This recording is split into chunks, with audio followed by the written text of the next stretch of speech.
Buenas noches, 20 horas puntualmente en todo el territorio nacional, 19 grados de temperatura. Estamos en otra hermosa noche de domingo aquí en Gustavo Recalde. Entrevista por las pantallas de Unicanal para todo el país y también para la gente que nos mira muy amablemente en el exterior. O sea que nos escriben, Guillermo, de muchas partes del mundo, paraguayos que están los gigantes parecidos y siempre quieren estar enterados de lo que ocurre en su tierra, ¿verdad?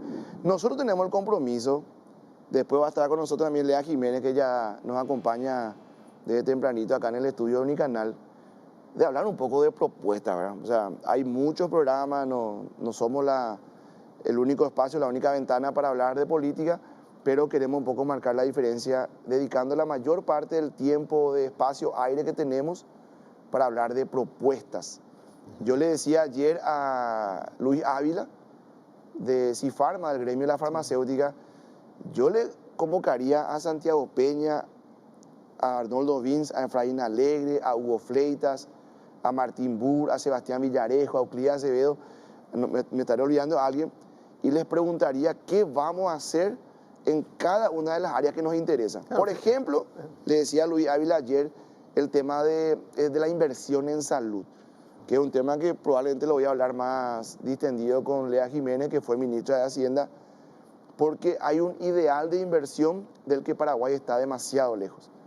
Deberíamos invertir el 6% del Producto Interno Bruto, hoy estamos en el 1.6% y todo el mundo sabe que lo que se plasma en el presupuesto tampoco se ejecuta. Estamos lejísimos, entonces me parece que también es un compromiso que tenemos de hablar de propuestas y que la gente diga, si fulano llega al Parlamento va a actuar de esta manera, si fulano es presidente va a darle énfasis a esto y probablemente no a esto. Ese es el compromiso que tenemos y le quiero saludar. Guillermo Sosa es ministro del Trabajo, hoy precandidato al Senado por la ANR. ¿Cómo te va, Guillermo? Muchas gracias por la invitación, Gustavo. Estoy bien, muy bien, excelente. Tenía pendiente invitarte hace rato, sí. Tengo una listita tipo a los Cobar, así sí. Chiquitita la libreta, y ahí anoto mi pendiente, ¿verdad? Sí. A veces le encuentro a él y le digo, te voy a invitar al programa y pasa un mes, pasan 2 meses hasta que finalmente se da la posibilidad. Un día muy importante para nosotros, hoy es el Día del Partido Colorado, felicidades a todos los correligionarios, estuvimos en Ibicuí. Mucha gente. Mucha gente realmente. Muy emotivo, mucha pasión, se vibró, realmente fue muy importante. ¿Qué es para vos el Partido Colorado? Perdón. Y para mí el Partido Colorado es una dirección, es una orientación de vida, de comportamiento, de principios, de valores, de realización. Acordate que el Partido Colorado viene de personas que surgen después de la guerra de la Triple Alianza para reconstruir el país. Es el partido de los trabajadores, del agrario, de los estudiantes, de los intelectuales. Es una pasión, es una pasión. El Colorado, cuando quiere hablar de la virtud de su partido, habla de la reconstrucción. Sí. Sin embargo, en las últimas décadas están los que dicen que el Partido Colorado es el que más destruye. De allí nace el hashtag ANR nunca más. Sí. ¿Qué opinas cuando alguien dice el origen de todos los males de este país es la ANR? Yo creo que es algo que está equivocado, algo errado. Yo creo que el Paraguay le debe mucho al Partido Colorado con sus luces y sombras. No todo es bueno, y en ningún lugar siempre hay algo malo y hay algo bueno, pero no es que decir todos los colorados son malos. Dentro del Partido Colorado hay las contribuciones que ha tenido el Partido Colorado son fundamentales, y las familias que han generado. Yo soy de familia colorada, sí. ¿Verdad? Mi abuelo, mi padre, mis tíos siempre han tenido ese principio y han seguido eso, ¿verdad? ¿Cuántos años de afiliación, Guillermo? Y yo tengo ya que como 25 años, hace bastante que ya me afilié. ¿Militancia?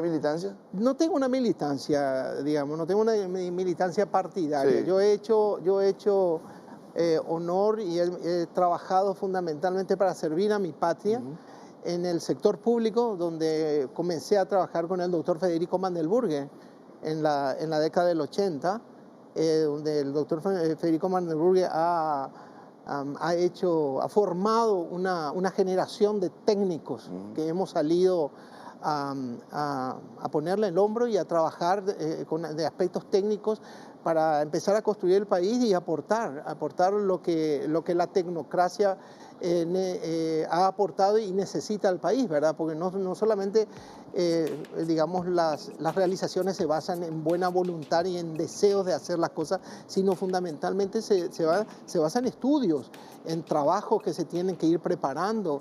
Entonces, nosotros nos hemos formado en la Secretaría Técnica de Planificación, donde yo llegué a ser secretario ejecutivo, ministro de Planificación. Básicamente ministro. Sí, tiene rango de ministro. Tiene rango de ministro y donde hemos hecho trabajos muy importantes que han quedado plasmados en ese sentido.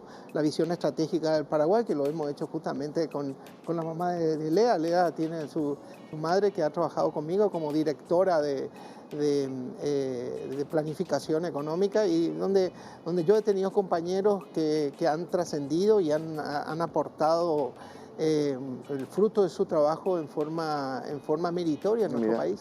Mira, y te tocó ser ministro del Trabajo en el gobierno anterior. Sí, sí. Yo soy de los que pregonan, Guillermo, que alguien que ya ocupó un puesto clave, hay que preguntarle qué hizo, qué dejó. Sí. Porque, o si no, pues es muy fácil hacer campaña y vamos a hacer, tipo Marito, ¿verdad? Que dice, vamos a recuperar Paraguay y él es el presidente. Sí. Entonces yo planteo que al que ya ocupó un cargo, o el que está ocupando un cargo, hay que preguntarle qué hiciste, qué dejaste. O sea, es que esa es una pregunta muy, muy interesante y realmente resulta ser que cuando empecé a trabajar en esta campaña, tuve que hacer el mismo ejercicio para ver y acordarme de las cosas que hemos hecho, Sí. ¿verdad? Y es impresionante lo que construimos, fundamentalmente gracias a la decisión política, por eso es muy importante. Muchas veces los técnicos no podemos hacer si no tenemos el respaldo y la decisión política del presidente, que tiene que decir, bueno, Guillermo, haz lo que corresponde. Se conoce como la carta libre, ¿verdad? Exacto.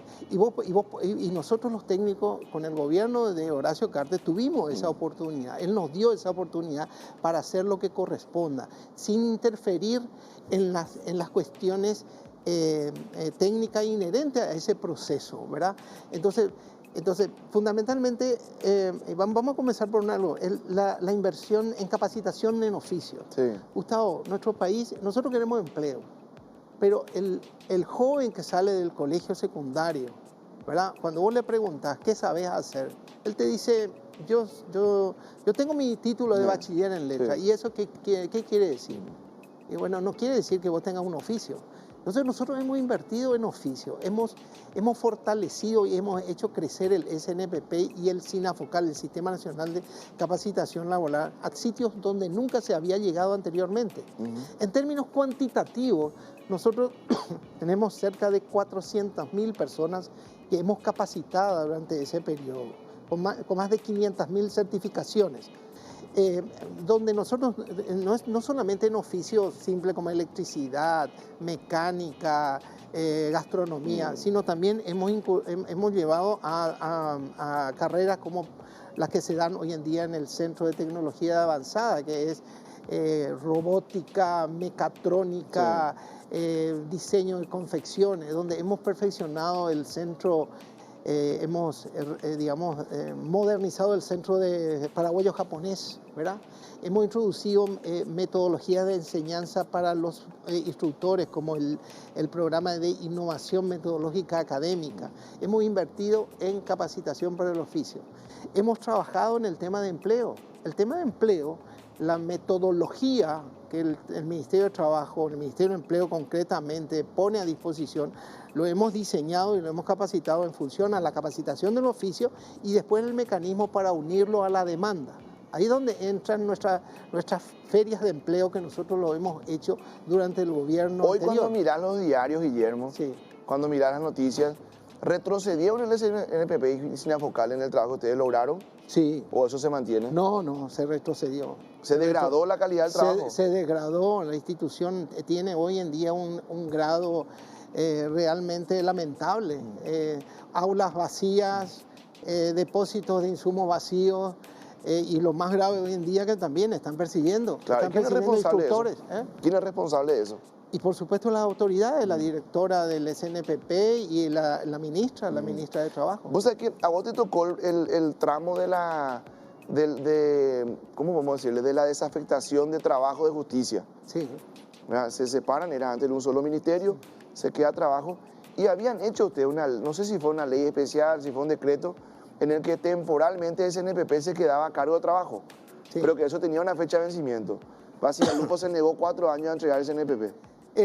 Ahí hay una discusión y eso es uno de los aspectos que hay que corregir a nivel legislativo, que es darle al SNPP el carácter de entidad autárquica y autónoma, Sí. ¿verdad? Para que y con un buen sistema de gobernabilidad y digamos donde de alguna manera se pueda manejar algún criterio para evitar una injerencia de factores exógenos que sean dañinos para la institución y se mantenga una integridad en cuanto al manejo profesional de la institución. Porque los instructores necesitan eso y los alumnos necesitan eso. Necesitan tener una protección en cuanto a su estabilidad y a su trabajo técnico sin que se inmiscuyan factores meramente partidarios o coyunturales, ¿verdad? Que son perniciosos, ¿verdad? Nosotros en el Ministerio también hicimos otra cosa muy importante, que es la introducción de la tecnología dentro de la burocracia estatal. Por ejemplo, Gustavo, nosotros el registro de trabajadores, ¿verdad? El registro de trabajadores era una cuestión que se hacía a papel.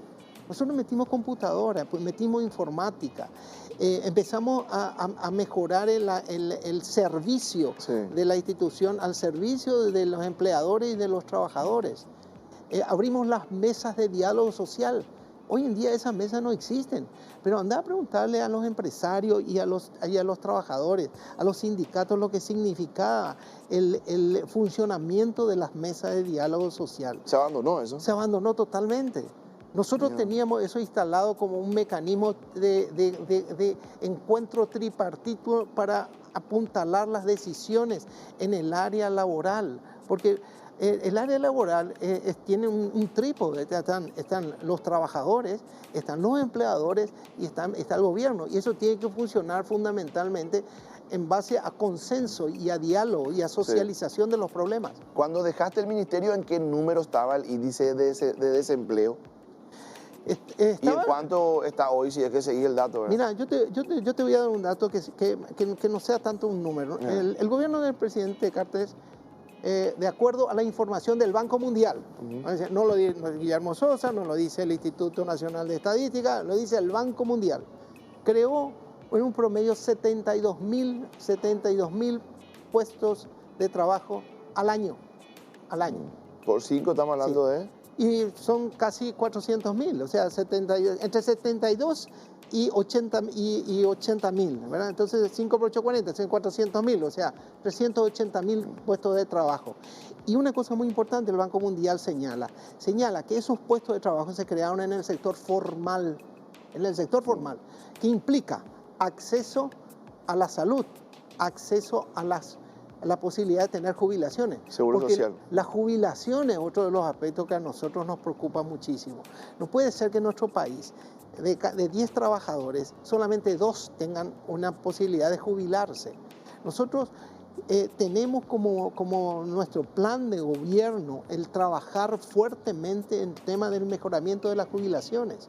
Yo les pido que el país empiece a pensar de que la vida no termina cuando uno es joven y cree que tiene, no, hay que pensar a los 65 años y qué voy a hacer después, ¿verdad? Entonces tenemos que trabajar en toda la reforma de lo que se llama el sistema de seguridad social, que tiene que ver con el acceso a la salud, a las jubilaciones, tiene que ver con la caja fiscal del Estado y que tiene que ver con qué vamos a hacer con el IPS. Inevitable, Guillermo, que el paraguayo, no estoy de acuerdo con ese pensamiento, porque hasta parece primitivo muchas veces, pero a veces el paraguayo te dice, me descuentan tanto y recibo tan poco. Y el otro cuco que tiene es, ¿para qué pico? Vamos a suponer una persona que está, un compañero camarógrafo que va a empezar a aportar y le va a tocar aportar 30 años, 25 años y dice, ¿será que la caja va a seguir de pie cuando me toque jubilarme a mí? ¿O yo voy a aportar 20 años y después eso va a colapsar? Siempre son dos cucos que tiene el paraguayo a la hora del seguro social. Y sí, es desconocimiento, Gustavo. Yo te cuento, cuando yo llegué al SNPP, durante el gobierno, yo encontré que los trabajadores, los funcionarios, recibían 100.000 guaraníes en concepto de ayuda de salud. 100.000 guaraníes. ¿Qué es 100.000 guaraníes para para atender un caso de enfermedad. Y yo les cambié eso y les puse un seguro médico. Yo le cambié, o sea, introducimos un seguro médico. Hoy en día ellos quieren pasarse al IPS. Ellos quieren ser cotizantes del IPS. Sí. Cuando nació el SNPP en 1971, era una entidad que se regía por el derecho privado y ellos cotizaban en el IPS. Y se fueron los funcionarios a pedirle al entonces director del SNPP para que no le descuente por el IPS y que le diera el dinero en vez de descontarle. Claro. El director en ese entonces hizo eso. Y yo me encontré con gente de 90 años que no se podía jubilar. Increíble. Entonces, esa es la triste realidad. ¿Sabes cuál es otra deuda que tiene el Estado paraguayo, Guillermo? Sí. Profesamos tanto aquello del respeto del salario mínimo. Sí. El Estado tiene 50.000 trabajadores que no ganan solo mínimo. Sí. El Estado tiene casi 50.000 personas que trabajan, probablemente los que más trabajan, porque es la señora que limpia el edificio del Ministerio de Educación, es el señor que abre las puertas en el Ministerio de Hacienda, y ese gana menos de solo mínimo. Gana menos. Entonces, y es injusto. Claro, entonces el Estado dice, lo que yo digo, pues no lo que yo hago. Totalmente. ¿Sí? ¿Cómo corregimos eso? Y hay que empezar a trabajar en el mecanismo de desprecarización y empezar a formalizarlo a través de un sistema que se tiene que concertar dentro de la estructura del gobierno con el Ministerio de Hacienda para lograr eso. Te quiero preguntar, Guillermo Sosa llega al Senado, ¿qué planteas, qué propones, qué vas a hacer, qué te gustaría impulsar desde allí? Siempre hay que hablar de dos escenarios, ¿verdad? Porque Beto Velarpe popularizó el famoso, el mejor cargo, él es senador, pero hay un cargo que es todavía mejor, ser senador y amigo del presidente. O sea, una cosa es si vos llegás al Senado y en el caso de ustedes, Santiago Peña, el presidente. Sí. Otra cosa sería ser senador y no ser del mismo equipo de gobierno, porque no hay mucho campo para trabajar en manera vinculada. Pero en cualquiera de los casos, ¿qué propones si llegas al Senado? Bueno, mira, yo quiero que Santiago Peña sea el presidente del Paraguay. Creo que es la mejor noticia que podemos tener y estamos trabajando y vamos a hacer todo lo posible para que Santi esté en el Palacio de los López.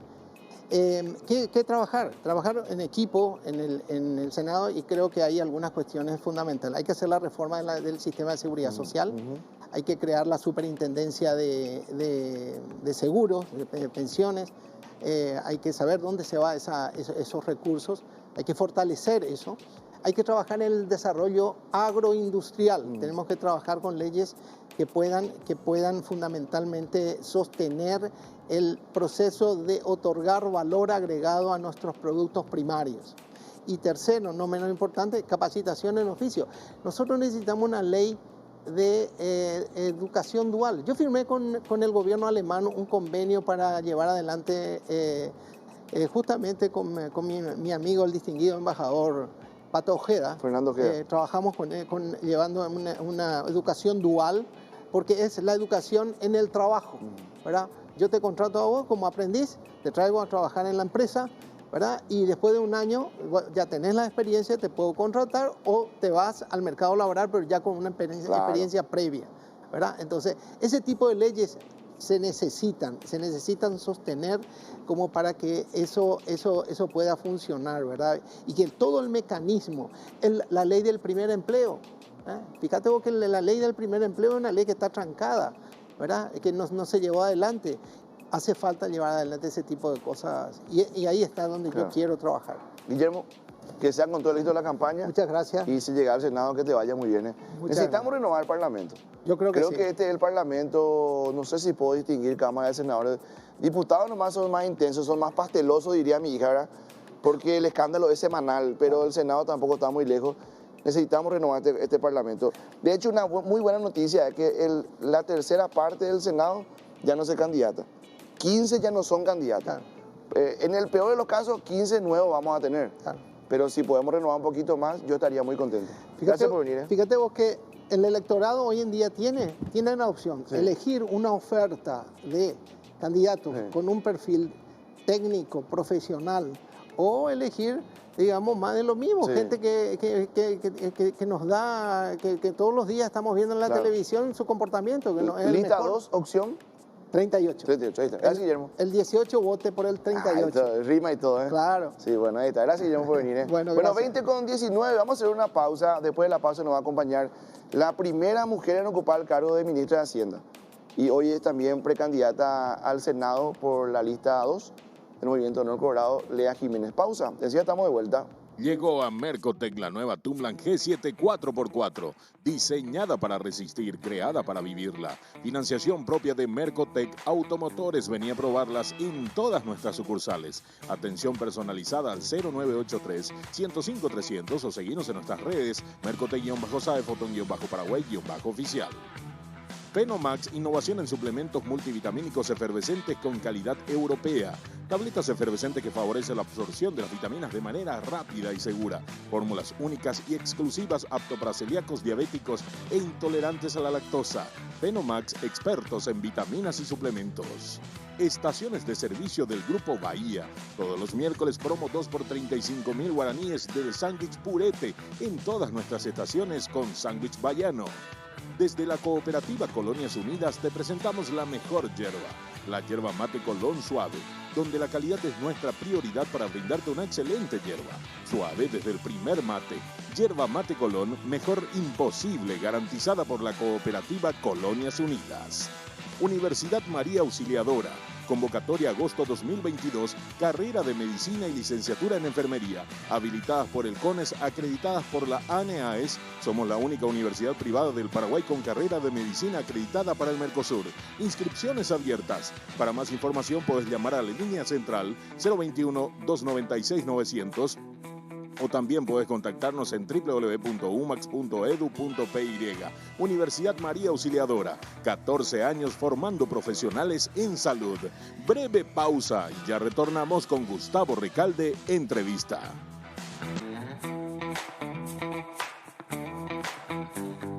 La Universidad Privada María Serrana te invita a formar parte de su comunidad educativa con sus carreras de grado y programas de posgrado habilitados por el Consejo Nacional de Educación Superior, CONES. Contamos con la carrera de licenciatura en enfermería acreditada por la Agencia Nacional de Evaluación y Acreditación de la Educación Superior, ANEAES. Sé parte de esta comunidad abierta al mundo que crece con constantes procesos para la evaluación y acreditación de calidad.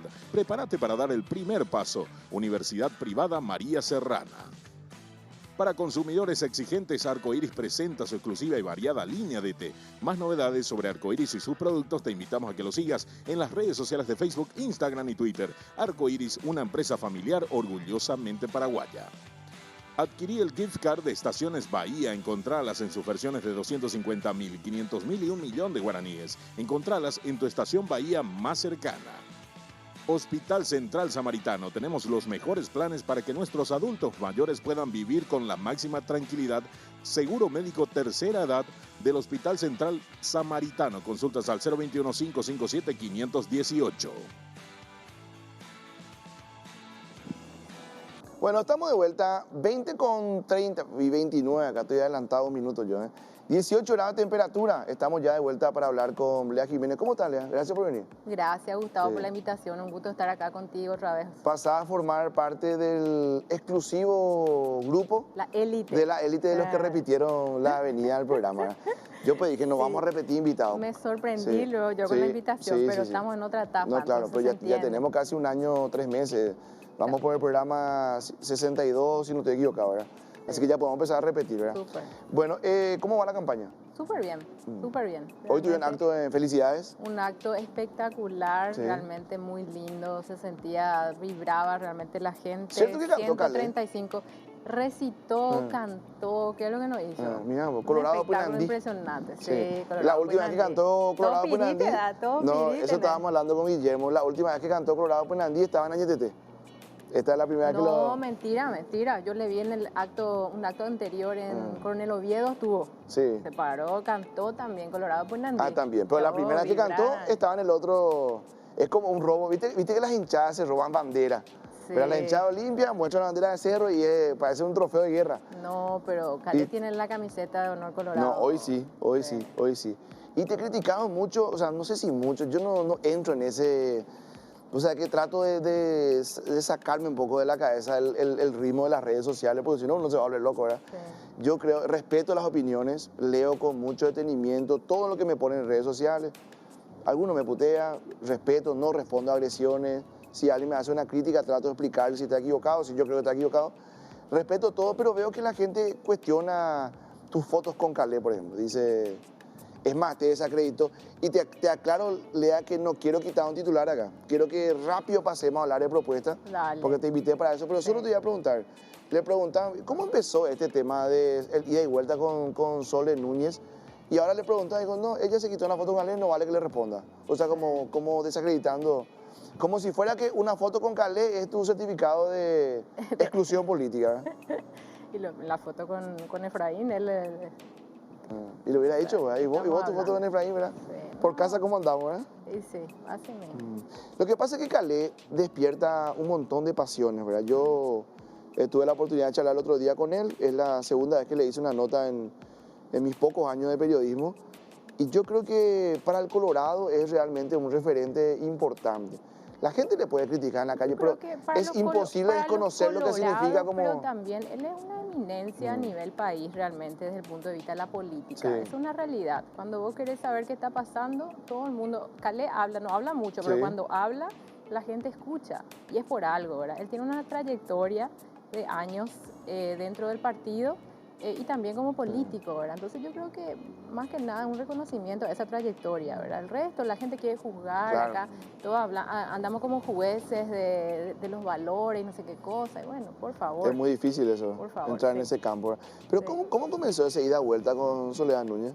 Yo la verdad que no sé, a mí me hacen preguntas, yo respondo con la mayor honestidad posible y bueno, no sé si hubo un ida y vuelta. ¿Eran amigas en el gabinete cuando compartían gabinete? Nosotras éramos compañeras de trabajo como éramos con todos los miembros del gabinete, ¿verdad? Más que nada una relación profesional. Sí.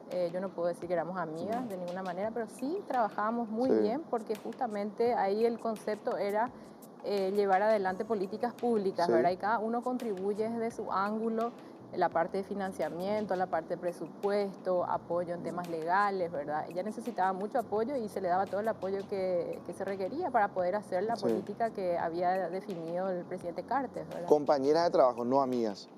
Compañeras de Porque trabajo. mi papá pues dice que amigo es el que se va a tu casa a comer asado y vos te vas a la suya.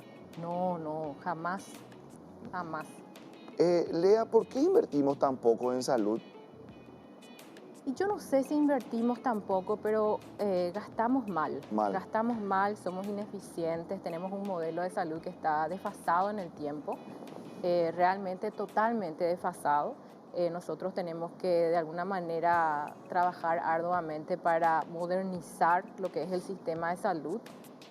Y bueno, realmente los resultados del IPS, si bien nunca fueron excelentes, estamos en el peor momento. punto de su historia prácticamente en este momento. De todo ya pasó, ¿verdad? No hace falta, la gente sabe lo que está pasando. Creo que va a ser muy importante revisar todo esto. Y más que nada, hoy tenemos una institución que es el Ministerio de Salud que se ocupa de alguna manera del regulador, el supervisor, presta el servicio, hace todas las tareas, ¿verdad? Y eso... en el mundo moderno, no sé si anteriormente era razonable, pero hoy ya no funciona. ¿Cómo ¿verdad? debería ser? Y debería, el regulador, el Ministerio de Salud debería ser el regulador. Hay que separar esas funciones porque si no existe un conflicto de interés. Y también, o sea, yo estoy regulando y después yo me superviso y después yo me evalúo si es que estoy haciendo bien el trabajo. Entonces ahí perdimos, digamos, la objetividad de alguna manera y la gestión también es bastante desordenada, bastante mala, creció este sistema. Creo que también desde el punto de vista tecnológico estamos desfasados, ¿verdad? Hay cambios importantes que tienen que darse. Creo que lo principal es mirar un poco la experiencia, por ejemplo, de Uruguay, la experiencia de Taiwán, países que han hecho cambios, un sistema mixto, por ejemplo, donde tengamos una cobertura de salud universal de verdad, ¿verdad? Y finalmente... Un sistema mixto significa que se ayude en el sector público con el privado. Así mismo. Yo así muchas mismo. veces digo, viste que la gente te dice, voy a poner un ejemplo, ¿verdad? En Jubañandú no tenemos hospital. Sí. Y si al Estado le cuesta llegar y justo hay una clínica privada allí, no se puede... Exactamente, Te sale de más. eso Es más, se trata. te voy a comentar, quedó demostrado con la pandemia, cuando el Estado le dijo al sector privado, tráigame acá su cama de terapia. Sí.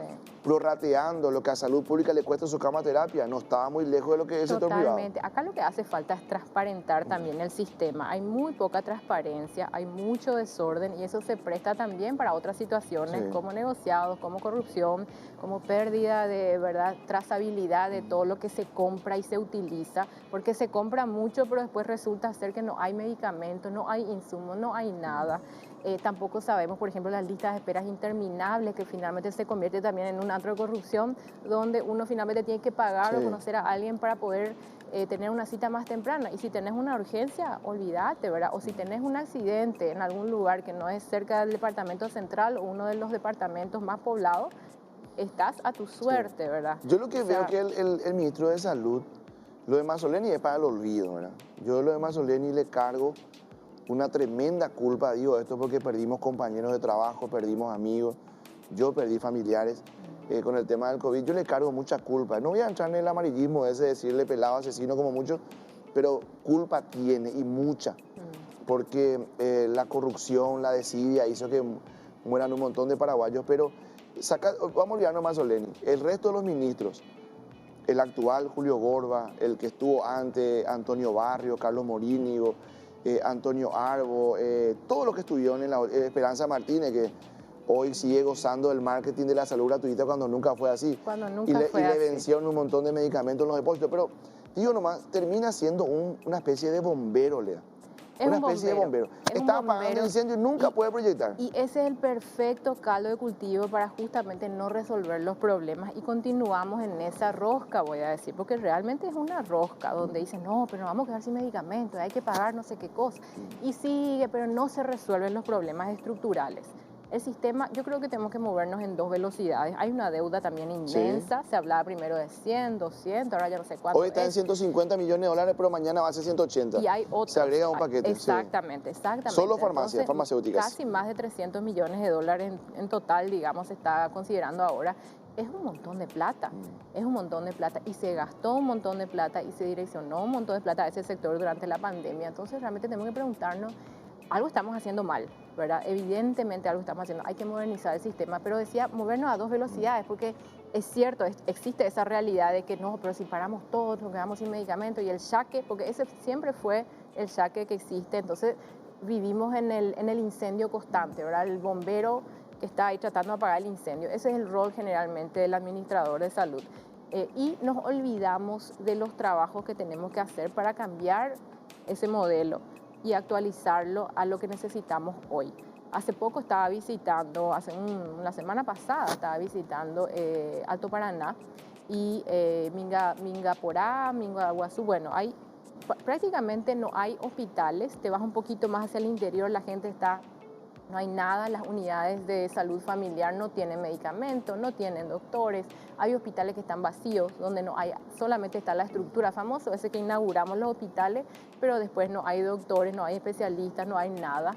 Entonces tenemos que hacer realmente algo diferente y creo que pasa por modernizar ese sistema donde, como decía yo, mirar la experiencia internacional y tropicalizar a nuestra necesidad y trabajar a dos velocidades, porque está bien que el sistema tiene que seguir funcionando, pero tenemos que ir haciendo los cambios necesarios y la parte tecnológica va a ser clave. No podemos estar ajenos a la tecnología que existe hoy, barata. No puede ser que no podamos dar seguimiento y tener la trazabilidad de los medicamentos. Y no estoy hablando solamente de que compra el Ministerio de Salud. Desde que se fabrican tenemos que conocer. Eso es la trazabilidad de lo que sea. Y en este caso de medicamentos, cuándo se fabricó, cómo se fabricó, quién estuvo a cargo de eso, cuándo llega, cuándo se entrega y cuándo le llega al usuario final, consumidor final, ¿verdad? Que somos todos nosotros. Entonces, tenemos que saber exactamente, la tecnología existe hoy, no hay excusa para no saber. Y lo mismo cuando hablamos de, por ejemplo, pedir turnos para lo que sea. Hay que esperar meses a veces, o sea, hablamos de prevenir, pero es imposible prevenir porque realmente no te llega el turno nunca muchas veces en el sistema de salud pública. Entonces ahí tenemos que transparentar también esas citas médicas, tenemos que transparentar también la actividad de los médicos, de los enfermeros, o sea, tiene que haber mayor rendición de cuenta de transparencia y mejor gestión. Pero ayer me decía Luis Ávila de Cifarma, los organismos internacionales recomiendan que Paraguay invierta el 6% de su PIB en salud. Dice, el ideal siempre es inalcanzable. Entonces puede ser un 4.5 o un 3.4 como mínimo. Invertimos el 1.6, Lea. Y otra vez del presupuesto que se le asigna a salud, Pero imagínate, a veces no se ejecuta todo, ¿verdad? Mira, otra vez es difícil enfatizar eso porque te toman mal, ¿verdad? Ajá. Acá hay que ser bien claro. Tenemos que gastar más en salud, tenemos que gastar más en educación y tenemos que gastar más en seguridad y seguramente Sí. en muchos otros aspectos. Sin embargo, si vamos a mantener el modelo actual, gastar más simplemente va a quintuplicar el saco roto que tenemos hoy, ¿verdad? Imagínate la mala gestión, la corrupción, las roscas que existen por todos lados. Si no solucionas eso, tu gasto no te sirve. No va a de mejorar el mucho. gasto. No va a mejorar la calidad del servicio. ¿Y en educación?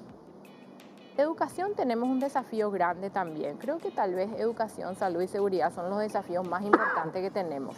En el sistema de educación, este gobierno realmente, casi no quiero hablar ya de este gobierno porque, Sí, se está yendo. porque es triste, ¿verdad? Más que nada, no hicieron nada. Se descontinuaron muchas de las cosas que se habían empezado, que eran claves, ¿verdad? Durante justamente la gestión de Marta Lafuente, ella había trabajado arduamente en lo que es, digamos, no se sabía mucho. Primero se generó el registro único del estudiante, entonces conocimos Sí. cuántos estudiantes habían en el sistema, porque había un montón de estudiantes fantasma también. Eso permitió transparentar eso. Se identificaron 1000 escuelas que había que potenciar, ¿verdad? Escuelas que estaban en todos los departamentos del país, en todos los departamentos, más o menos vos dividís eso, eran muchas escuelas, 20 escuelas por cada departamento, algo Sí. así. Y finalmente se habían capacitado, se habían enviado a personas del sector a capacitarse afuera y se hablaba justamente de la actualización de la ley, la Carta Orgánica del MEC, después de 1964, que era la Carta, bueno, se actualizó en el 2017 y eso justamente hablaba de lo que es apoyar el proceso de descentralización, pero desde el gobierno central, donde se creaban estas direcciones departamentales Sí. que apoyarían a la gestión a nivel departamental. Súper importante, no se hizo nada, no se continuó ¿Vos nada. crees que Marta Lafuente hizo mucho? Yo creo que ella hizo Pero mucho. terminó Yo creo yéndose que porque no supo dialogar con los estudiantes. Se va ella es probable. un día que toman el Podemos Colegio de juzgar- República Argentina y ella no fue capaz de echar, y ahí viene Riera, no fue capaz de hablar con los estudiantes. O sea, ¿de qué sirve la gestión si una ministra o ministro no puede Yo creo interactuar que con su...? de alguna manera ella dejó un legado, ¿verdad? Ella ya no está hoy, creo que Sí. no No quiero hablar de lo que no quiero están, hablar ¿verdad? de lo que no están, pero yo creo que ella hizo un excelente Sí. trabajo. Eso sí, hay que reconocer, dejó muchos legados, muchas semillitas que hoy nos dicen tenemos algo sobre lo que podemos construir. Esa actualización fue importante. Ahora, ¿qué tenemos que hacer en educación? Porque se habla mucho, después no se hace nada. Básico es lo que tenemos que hacer. En 1990 se hablaba ya, cuando nosotros actualizamos nuestra constitución, en el mundo y en la región en particular, se hablaba de lo que era el constructivismo, en lo que es la parte pedagógica. Sí. ¿Verdad? Nosotros hoy seguimos teniendo el conductivismo. ¿Qué es lo que es el conductivismo? Básicamente, rápidamente, el profesor se para Sí. y te imparte educación y el niño se va y lleva eso consigo. Eso ya Es no, eso unidireccional. obviamente unidireccional no funciona. Y en los 90 ya está también, hoy medio desfasado, pues ya se habla de otro tipo de educación, pero nosotros no llegamos ni a los 90. En los 90 se hablaba de lo que era el constructivismo, que te permite justamente desarrollar herramientas pedagógicas, como por ejemplo el tema de las matemáticas, el lenguaje, tener la capacidad de expresarnos, tener la capacidad de aprender, ¿verdad? El conocimiento, ser capaz de aprovechar la información que existe. Entonces, nosotros todavía no llegamos ahí, tenemos que actualizarnos y una vez que actualicemos y acordemos lo que es el contenido pedagógico que se necesita para lo que necesitamos hoy, jóvenes capaces de tener liderazgo, habilidades para trabajar en equipo, ya no es más ese lee tu libro, memorizar, Claro. no te sirve de nada. No, yo eso. lo que veo también es que hay problemas muy básicos que nos impiden Problemas pensar en básicos los problemas más importantes. O sea, cuando vos decís, a ver, lo urgente termina desplazando lo importante. ¿Por qué digo esto? Dejámoslo ya de hablar una computadora por niño. Eso ya se dejó de hablar porque muchos te dicen, ¿para qué le vamos a dar una computadora a un niño de casa si no va a tener conectividad? Dicho sea de paso, día al chivo, MITIC, se chuparon toda la plata de la agenda digital, ¿eh? Se chuparon toda la plata, espero que les sea de provecho. Y vuelvo a esto. Yo no sé qué pasó, porque había 130 millones Claro, ahí para sí. gastar. Después que otra- como ¿por qué conocemos te bien, digo pues esto? fue un proyecto que se había gestado durante Claro, nuestro gobierno sí. y no se hizo. Yo no vi un solo cambio. Ahora, No te quiero más comentar la idea, Sí. Lea, para que me entiendas bien, ¿verdad? ¿Cómo vamos a soñar en educación si nosotros tenemos escuelas que todavía usan letrina? Si no podemos solucionar lo más elemental, que es un chico que al comer la merienda va a tener ganas de ir al baño, una cuestión natural, tiene que hacerlo en una letrina. Claro. Si eso no podemos solucionar, ¿cómo Pero pensar en...? por eso yo te hablaba de las semillas que se habían plantado en el gobierno del presidente Cartes, Marta Lafuente también, Enrique Riera. Ellos trabajaron en muchas cuestiones, pero se descontinuó. Pasaron 4 años y no se hizo absolutamente nada. Es más, un proceso que hablaba de modernizar la educación se desvirtuó totalmente porque se llevó a no sé dónde, perdieron la pelota, no hay confianza en este gobierno, no hay confianza en nada de lo que hacen, tampoco lo hacen, no tienen por qué tener confianza porque no tienen la capacidad, ni la idoneidad, ni la integridad. Pero ahí hablamos, por ejemplo, de la pedagogía, volvamos a lo básico, pedagogía, Sí. Después tenemos que definir el currículum, ¿verdad? O sea, cómo vamos a enseñar, qué es el contenido, y después tenemos que ver nuestros docentes también están abandonados, ¿verdad? Se habla hoy de que finalmente van a llegar al salario básico profesional, eso es lo más básico que hay. Después tenemos que hablar también de la reivindicación docente, ¿verdad? ¿Qué significa eso? No pueden estar ellos abandonados a su suerte. Sí. Nosotros necesitamos que ese contenido pedagógico ellos sean capaces de entregar a los alumnos, ¿verdad? Y de impartir esa educación moderna que se necesita hoy. Entonces tenemos que evaluar a nuestros docentes y saber dónde están, pero no evaluarlo para castigarlo, bajar, no, evaluarle para realmente desarrollar programas para cerrar esas O sea, brechas vos no que coincidís existen. con Celeste Amarilla cuando ella dice los docentes son todos burros y piden aumento todo el tiempo.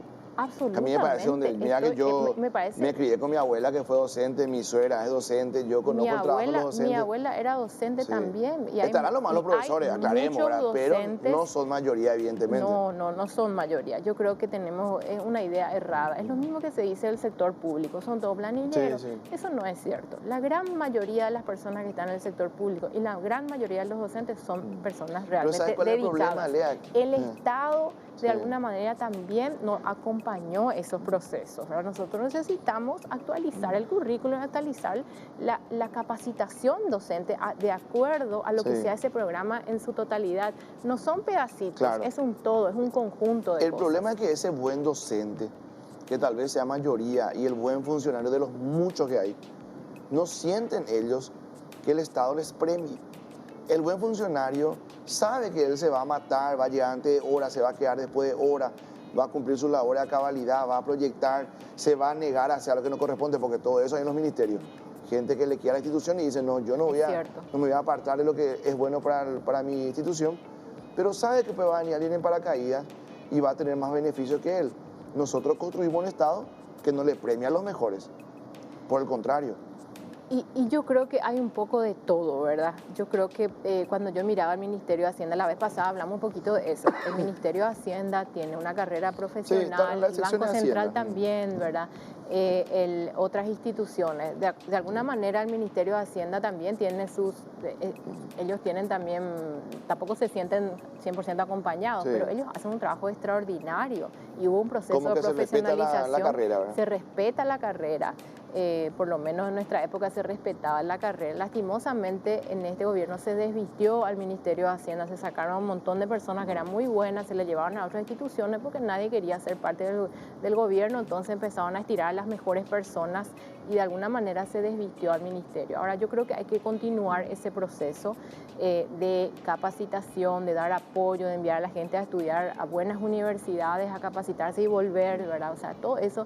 Y eso tenemos que extender al resto del sector público. Pero eso no es decir que en el resto del sector público no hay gente Claro. preparada. Hay gente excelente. De hecho, hay gente que pierde de alguna manera la motivación justamente por ese desorden, esa falta de institucionalidad, de respeto a la profesión, ¿verdad? Creo que eso es parte de la reivindicación, no es solamente salarial. Claro. En el mundo, en los países que tienen instituciones serias, uno no mira solamente cuánto voy a ganar, uno dice, es un orgullo Sí. ser parte de esta institución. Es una vocación. Llegar ya es mi premio. Entrar a esta institución es un premio. Y por supuesto, hay que tener una vida Y hay que- razonablemente digna, Y ¿verdad? hay que salir bien también, ¿verdad? Te quiero preguntar esta historia ahora del Banco Central. De hecho, que Humberto Colmán ya configura un caso como el que vamos a hablar, porque estuvo en Hacienda, hoy está en el directorio del Banco Central. Lo de Carmen Marín, cuando Juteman hace el anuncio el otro día de Arrey, de paso dice, el gobierno va a proponer a Carmen Marín, hoy ministra de la Unidad de Gestión, para el directorio del Banco Central. Vi que hablaron varios, no sé si vos hablaste al respecto. Le escuché a Santi Peña diciendo que es un despropósito. Lo que quiero entender es dónde colisiona con la esencia del Banco Central que un funcionario de Hacienda vaya al directorio del Banco Central. Bueno, y de alguna manera existen conflictos de interés desde el punto de vista de que Hacienda se ocupa de la política, un poco más política, digamos, la política más de corto plazo, mientras que el Banco Central tiene que tener una mirada de largo plazo. Sí. Entonces, ahí el concepto, yo también estuve mirando, ¿verdad? Es un poquito de que viniendo de Hacienda y siendo un funcionario todavía permanente de Hacienda, no hay claridad respecto de que no exista conflicto de interés. Entonces hay un conflicto de interés natural ahí. O sea, también, no es ilegal. O sea, legal es, lo que no es elegante. Que alguien de Hacienda vaya al Banco Central. Lo que pasa es que la base, digamos, el corazón del Banco Central es justamente ese concepto de independencia y respeto a su institucionalidad. Entonces, cuando existen dudas al respecto de si hay o no hay conflicto de interés, empezás un poquito a tocar eso que es tan preciado, ¿verdad? Yo creo que por ahí pasa el tema. Por otra parte, algo que se argumentó también es, de repente, las personas que están en el Banco Central tienen que conocer la labor del Banco Central. Y la pregunta era, ¿hasta qué punto estas personas que se especializaron en otras cosas tienen realmente un conocimiento de lo que es el sistema financiero, por ejemplo, ¿verdad? Yo no me voy a poner a juzgar. Ahora sí, creo que obviamente de alguna manera me parece importante respetar la institucionalidad del Banco Central y bueno, ese es un poco el concepto. Yo lo que entendí, no estoy diciendo que estoy bien, quiero entender nomás, y que siempre me pongo al lado de la gente que queremos entender, ¿verdad? Sí. Se va alguien de Hacienda y se va con el chip de que hay que hacer lo que sea para levantar algunos indicadores. Entonces se puede al Banco Central y decirte, che, imprimamos billetes, ¿verdad? ¿Qué importa? Hay que salvar, hay que levantar números. Hay transacciones internas también que se dan, préstamos, por ejemplo, ¿se acuerdan? Las tasas, todo ese tipo de cosas. Y puede tener otro concepto, puede otra visión. haber una influencia en eso que no debería de existir, ¿verdad? A la inversa no hay problema, porque a la inversa, Santiago Peña hizo a la inversa. Vino del Banco Central y después estuvo en Hacienda. A la inversa no hay problema. Lo que pasa es que uno es más político, de corto plazo, el otro tiene que tener esta visión independiente, más de largo plazo. Obviamente el Ministerio de Hacienda también tiene que mirar a largo plazo, pero sus objetivos, digamos, son diferentes, son algo diferente. Entonces, esa objetividad es importante mantener en el Banco Central. ¿Va a ganar Santi Peña? Yo creo que va a ganar. Pero a ninguno de los dos no le sentí vos seguro. No, yo estoy, porque me dijo yo estoy Guillermo, segura. Yo quiero que gane. Y vos me decís, yo creo. Yo creo que va a ganar. Yo creo que va a ganar. El Colorado pues te dice, va a ganar, dice, ¿verdad? Y bueno, yo soy una colorada de nueva generación. Vos sos más... Hay que ser humilde, hay que pelearla hasta el último minuto, ¿verdad? ¿Y vos llegar vas a ser senadora? al 18 y después celebrar. ¿Y vos vas a ser senadora? Yo quiero ser senadora. ¿Viste? Quiero ser... Tengo que ganarme el cariño y la confianza de la gente, ¿verdad? Y será un honor, será un honor para mí. Te pregunté fuera de cámara y yo siempre digo que yo no puedo prometer que no voy a preguntar al aire porque no puedo con mi genio, ¿verdad? En todo y le pregunto a ustedes que vienen más del área técnica y compañía, que vos sabés que el otro día me tocó criticarte, ¿verdad? Porque dije, Lea... yo no sabía. Sí, te critiqué. Cierto. Dije Lea no tiene que entrar en este juego porque le dijiste... Pero esa crítica, yo creo que la crítica es saludable, yo uno tiene que escuchar las visiones. La metáfora que vos hiciste, lo que yo dije nomás es, el diferente, el que viene de afuera no tiene que entrar porque te van a ganar, por experiencia te va a ganar. ¿A quién le dijiste? A Sole Núñez. ¿Verdad? No. Pero si vos entras en la temática de Celeste Amarilla, es más, usted también tiene unos cuantos personajes de esa calaña. Mira, yo te cuento, para mí va a ser imposible entrar en la temática de Celeste Amarilla. No es mi forma de hacer política. Tampoco era eso. Mi comentario era una metáfora. Ya, yo creo que te había comentado. Yo soy mamá. Yo tengo 2 niños pequeños y lo primero que hacen los chicos cuando se sienten inseguros, necesitan cobijarse, se sientan en el regazo de un adulto, a veces para sentirse más cómodos, ¿verdad? Entonces, esa era un poco la idea. La una idea metáfora era... a la prensa de una metáfora te saca un gran titular. Bueno, ese ya es... Y la gente que te sigue, Lea... Fuera de mi control, ¿verdad? La gente que te sigue te podría votar porque fuiste la primera mujer en ocupar el cargo de ministra de Hacienda, porque tenés una visión económica de lo que se puede hacer en este país. y porque el Parlamento está ávido de tener personas como ustedes, Guillermo, que pueda aportar al sector del trabajo, vos que Mira, pueda aportar al sector sí. económico. Y si uno cae en eso, o sea, yo nomás soy muy delicado con mi voto, ¿verdad? No, Estoy ahí mirando. yo no caí en nada. Yo lo que digo es, yo creo que sí, eso que mencionaste, rescato, ¿verdad? Sí. De que realmente las personas hoy tienen la oportunidad de elegir Sí. hay un menú súper Sí. amplio de opciones, ¿verdad? Y creo que ahí nos presentamos yo, Guillermo y otras personas con, digamos, ángulos de trabajo dispersos. Yo solamente, no trabajé solamente en la parte económica, Sí. yo trabajé también en la parte institucional, me tocó ver muchas de estas reformas institucionales en salud, Sí. en seguridad, un montón de otros temas, y me parece que es valioso traer esos conocimientos al Congreso. Elevar la vara de la conversación, ¿verdad? Hoy tenemos desafíos mucho más profundos, ya no son solamente Claro. la estabilidad macroeconómica que tuvimos enfocados en los Sí. últimos 20 años. Nosotros necesitamos enfocarnos en otros trabajos Sí. hoy y profundizar el desarrollo del país, y eso requiere de conocimiento, requiere ¿Sabes por qué te de digo? especialización y de saber también a quién llamarle cuando de repente el conocimiento no está disponible Te voy a poner en el equipo, ¿verdad? el rubro en el que yo trabajo de ejemplo. Sí. Vos sabés que yo creo que en el periodismo hay demasiada gente mediocre, mucha, ¿verdad? Y yo trato todos los días de superarme para no pasar a formar parte de ese grupo, ¿verdad? O por lo menos para, si Y estoy en ese grupo, yo creo que todos tenemos que procurar eso todos los y días. procuro todos los días, Lea. Sí. Y cuando un mediocre me llama a un juego, ¿sabes qué hago? Me hago del tonto. Sí. Porque el mediocre te va a ganar por experiencia. El mediocre pues es profesional y sabe ser mediocre. Sí. Y si nosotros no queremos ser mediocres, vamos por esa pelea. No hay que bajar a esa cancha, no hay que Sí. bajar a esa cancha. Pero eso tampoco significa que uno deja Claro, de tener no, opinión, totalmente, ¿verdad? no. Yo puedo tener mi Pero eso no es lo que te iba a opinión preguntar antes que termine y el programa. siempre voy a tener mi ¿Sabes qué te iba a opinión. preguntar?